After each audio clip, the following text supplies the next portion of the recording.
Ecology is not an academic subject, ecology is the basis of our existence. We as a generation of people have this responsibility that in the next 10-15 years' time, at least at the policy level, all the right things happen. But fundamentally, the most important thing is human beings have lost connection with what is life and everything that nourishes life and sustains life around us. This is the disaster we are manifesting in.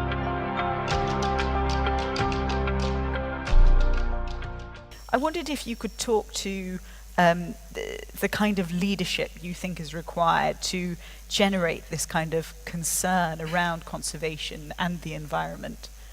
The reason why I see that ecological concerns have not become everybody's concern is simply because activists have been taking an attitude of being against everything that is for economic well-being. We've always pitched economy versus ecology. That's a fundamental thing that I wanted to change in India. I actually said this I am officiating the marriage between economy and ecology, because these two things can't go against each other, there is no way to do it. You have to go together. I think that is the basic message that needs to go, that we need not destroy businesses, we just have to transform businesses. And the necessary time, room and policy support is needed to transform businesses. Ecological sustainability is mostly understood as pollution coming from cities or industries or whatever. But what is missed is, the biggest disaster on the planet is actually agriculture. It's the degradation of soil which is the real issue. Everything else can be attended to and reversed in a matter of few decades. The degradation of soil across the planet is not something that you can turn back, it will take 50 to 100 years. There are only two ways to regenerate the soil. One thing is the leaves from the trees and the animal waste and the human waste. Well, the trees are gone long time ago. The next thing is the animal waste. Without animals, you cannot enrich the soil, you cannot enrich the soil with bags of fertilizer. And I wondered whether, in the relationships, in the ecosystems around us, you see a certain spiritual process in conserving the environment. Essentially, spiritual means your experience of life has gone beyond your physical self. So if you experience yourself beyond this body, what will be your experience? Naturally, it'll be an inclusion of life around you. So what I exhale, the trees are inhaling, what the trees exhale, I'm inhaling every moment of our life. But somehow we are going around without any consciousness about this. So spiritual process is not aimed towards ecology, but ecology is just a part of our existence. Ecology is not an academic subject, ecology is the basis of our existence. To bring this experience to people large scale is very, very important, because you can teach as much as you want, you can campaign as much as you want, but people shape their lives according to their experience of life. Especially those people who hold positions of responsibility and power, who can make a difference in the world, their experience of life has to become much more inclusive than the way it is right now. I must tell you a little example. A few years ago, almost after 27 years, I did not go back to my hometown. I mean, I go back to meet my family, but never did any programs there because I wanted to be little anonymous in my town. Well, which didn't work out. About 10-12 years ago, they insisted I must do a program. I did a program, so everybody turned up, all my schoolmates, my school teachers, my college teachers, all kinds of people that I knew for a long time.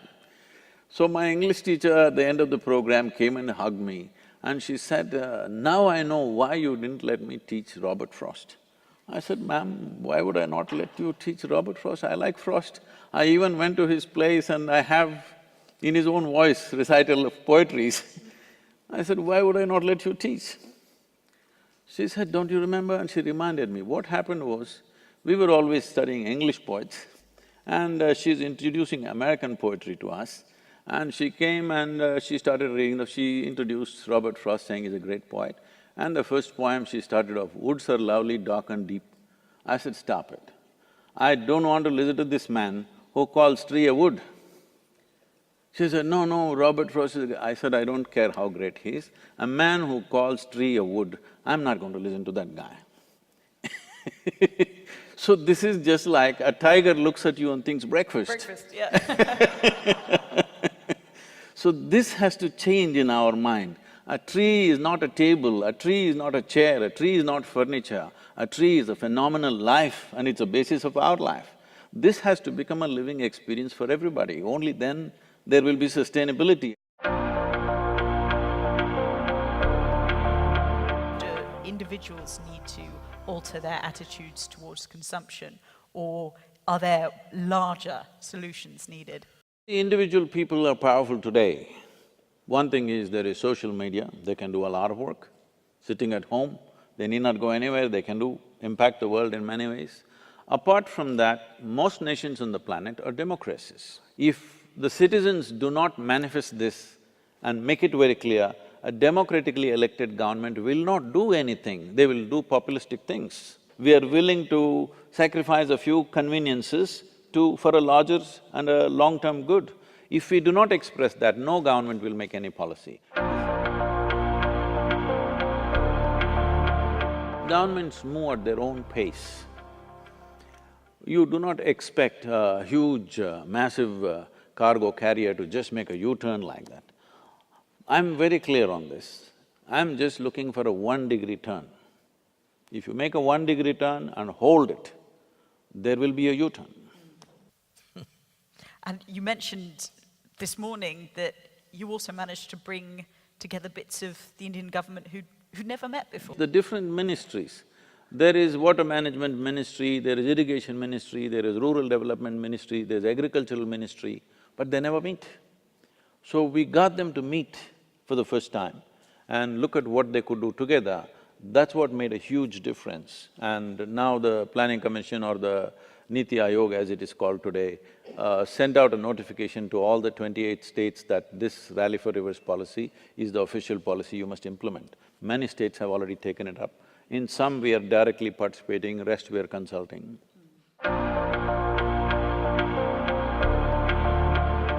I'm trying to talk to a lot of activists and tell them the problems that they're protesting against. First, can you find a solution? Look through that. If you can find a solution, suggest the solution rather than just protesting against a problem.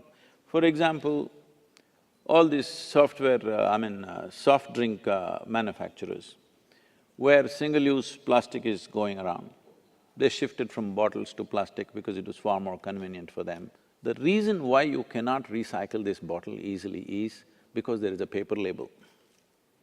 So we started doing a little bit of research. What is the solution? How can we print on this? So there is a company in Chicago who's manufacturing a certain kind of dye which will come out just like paper label on the plastic. If you do that one thing, all these plastic bottles can go in for recycling. A business which is using this and they know it is a major polluting factor, they can suggest, see, this is the change, if you give us some incentives, we will shift. So the business has to collaborate with the government to suggest, see, these are the changes we would like to make, but we want this kind of policy benefits. Our idea of what is profit, what is a successful business, has to go through some transformation. It's not one day's job, it needs to happen over a period of time. Definitely it's happening. Today, a whole lot of businesses are looking at how they can impact ecological sustainability. This was simply absent 25 years ago. They're investing in this direction. Once people put their money in a direction, you can trust that they have intentions. See, the next 25 years probably in the history of humanity is going to be very crucial in terms of what kind of corrections we make. If we take care of the soil, rivers, forests, agriculture, human health, everything will be taken care of. If we turn this around in the next 10 to 15 years, if we do all the right things in the next 10 to 15 years, I believe in 30 to 40 years, major change will happen in a positive way. But let's say we leave it for another 25 to 30 years and then try to turn it around, in my estimate, it will take 100 to 150 years to turn it around, because we are crossing a certain line. After you cross that line, turning it back is going to be so much more difficult. So, we as a generation of people have this responsibility that in the next 10–15 years' time, at least at the policy level, all the right things happen. Why I'm insisting on the policy is, only when there is a policy change, the budgetary allocations are there and a sustained movement towards that is there. Particularly major populations in the world like United States, Europe, China, India, if we make the right policies right now in the next few years, within the next 3 to 5 years, I would say, then I think the rest of the world will follow. One major advantage for Asia is we are very sun-rich. So, harnessing solar energy is going to be a major thing. Technologies still need to go further, but there are many solutions coming forth. I think this entire system that we went into starting from early 20th century, this power distribution grids, this must go. Power must be generated where it is used. Right now, you will see in any city probably… because yesterday I drove into Kuala Lumpur around 9 p.m. and every road was jammed. What's happening in every city is, those who live there work here, those who live here work there. I don't understand why. So these are simple changes we can make. So I designed what's called as one building cities. We insist on calling them cities. I'm talking about 50 acres of land, you build only 1 acre, 50 floors, and rest 49 acres you just leave it, make it forested, make it water bodies. No waste going out of this land, easily it can be done, people will live much better. Everything can be right there, they can live there, they can work there, children can go to school there, they can shop there. Once a week if you want to go out somewhere, you can go, but daily there is no need to pull out your automobile. Before we launched the Rally for Rivers, our project Green Hands had planted a little over 33 million trees, which has changed the green cover in one state. But now with Rally for Rivers, we have signed MOUs with 6 different states in the next 8 years for nearly 7 billion trees. And this is government funded and most of it is going to be done by the governments. Many states have already announced one kilometer along the riverside they're planting, but now 62 to 64% of the land is owned by the farmers. You're not going to talk to them about ecological sustainability because they're just struggling for a livelihood. So we have created what is called as agro-forestry, with which we have shown that easily you can multiply your income 3 to 5 times in a matter of 5 years if you shift. Fundamentally, the most important thing is human beings have lost connection with what is life and everything that nourishes life and sustains life around us. This is the disaster we are manifesting in the form of ecological thing. But the fundamental thing is, we have become psychological beings, not living beings. We have to transform them into living beings